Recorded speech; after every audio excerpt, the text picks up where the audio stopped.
Bob and Monet came onto Dimension 20, which is, Dropout / College Humor's actual play, where we get amazing, funny, talented performers. We play Dungeons and Dragons. We build custom miniatures. We have awesome art, and then we put it up as a show on Dropout.tv. And it was such a joy. Our adventure, Dungeons and Drag Queens, I was blown away by it, and then so were the fans. So it was awesome. Yeah. So I mean, Dropout is such a cool platform. I was first on Dropout when I did Game Changer, which is constantly on my TikTok, and then I did. So Game Changer was a really, really fun game. My episode, we were trying to make someone cry. The goal was this couple. Interesting. This couple trying to make. Well, because of how often I make you cry, they were like, well, Bob will be perfect for this. That's true. Yeah. It's actually it was a little too easy, actually. And it was so fun. The studio is great. Everyone over there is just so friendly. Mm-hmm.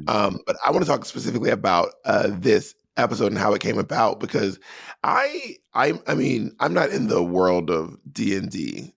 Well, now I am. Yeah, girl. There you go. But beforehand, I had actually never done they're called campaigns. Yeah. Mm-hmm.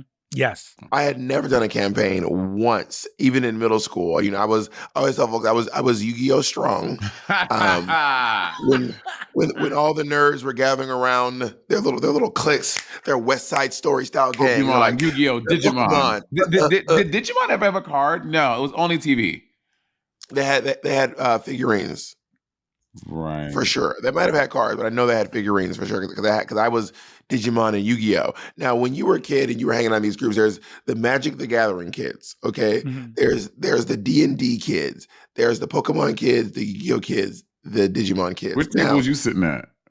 I was with the Yu-Gi-Oh! Kids. And the Pokemon kids were strong. I was a Pokemon kid. I was a Pokemon kid. There was a lot of them. They were aggressive. They were mean.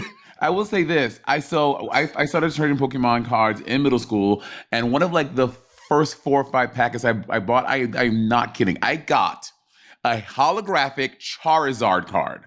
Right? But back then, I did not know its value. I swear, I traded it for something so stupid, like a f***ing Bulbasaur or some shit. And again, I was a middle school kid. I was always book smart, not street smart. So I was like, I'll trade you my holographic Charizard for your Bulbasaur. And they were like, okay. And then, years later, I realized what a stupid decision that was. Somebody said, watch this. Get this idiot. Notice that card is shining. Ew, gross. We hate that. We'll take that off your hands. I'll give you the wrapper my packet came in. Brennan, who were you? What did you? I started Magic the Gathering. So I got introduced to Magic the Gathering San Diego Comic-Con 1996. My mom, Elaine Lee, was a comic book writer, and so was going to work at comic conventions. And there was a dude who had opened 1,000 packs of Magic the Gathering cards, stripped all the uncommons and rares, and just had a giant box of commons and was selling them for $10. So I got this huge box of cards. That's how I started playing. Commons are the least monetarily valuable cards. So the rares and uncommons are your blue eyes white dragons, they're your holographic Charizards. He had stripped all of those and left a bunch of swamps and grizzly bears. You're like, yeah. Had all those cards, and I played for many years until you get to that age where you can start to you're old enough to start taking things a little too seriously. Mm-hmm. I had some friends who were I was like, oh, I made a new Magic deck. And friends were like, I went to the store this weekend and I bought card by card all of the best cards as singles from behind the counter. And I've made an unbeatable, basically my friends with money just won. And then I went, well, my time in this hobby has come to an end. That's so funny. They're like, so you'll never beat me. We are in a different tax bracket. Girl. I should look up. Jacob, can you look up what the value of a holographic Charizard card is? I'm very curious. Can you just look it up? There's a YouTuber named Logan Paul, small time guy, but he has been chasing down holographic Charizards. And let's just say, if someone wanted to do what they did with Magic the Gathering with Pokemon cards, it would be a lot more expensive.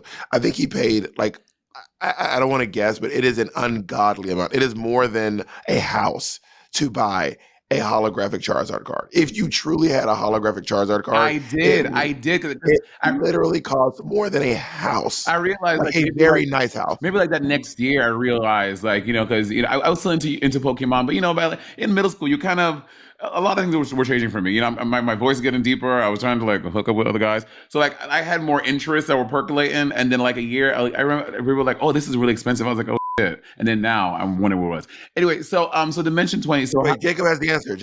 Oh. So here's the distinction. There are two types. There's a first edition holographic Charizard. That's going to be the expensive one. That's worth I think the one that Bob is talking about went for $420,000. I don't think mine was. I don't remember actually. I don't think so. But like a regular holographic Charizard is probably going to go for like $300 to $500. Oh wait, $1,000 or dollars? Dollars. Bitcoin. 300 Bitcoin.